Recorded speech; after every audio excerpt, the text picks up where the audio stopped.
A plowed strip, barbed wire, and a minefield mark the border of the base, which the United States has been using since 1903, and the treaty can only be terminated by mutual agreement. Former Gtmo commander Admiral Leo McGovern expressed several years ago the position that the United States still holds about the facility. Well, I don't think we would abandon it without an agreement to the effect that it would not be manned by the Soviet, for example. The base itself would be used for civilian and peaceful purposes. I don't think we could accept the United States moving from Guantanamo and having the Soviet, for example, move their ships in and establishing a base. For years, Guantanamo has not been a big issue in Cuba. According to U.S. officials, Cuba has not pressed it in order to avoid giving this country an excuse for provoking a confrontation.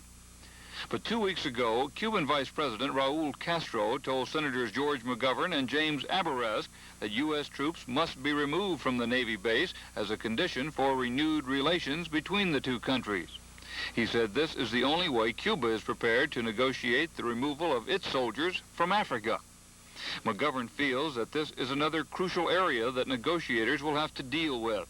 I think it's obvious that they're not going to prejudge the results of these other issues before negotiations take place, but they don't rule out any of them as a subject of negotiation.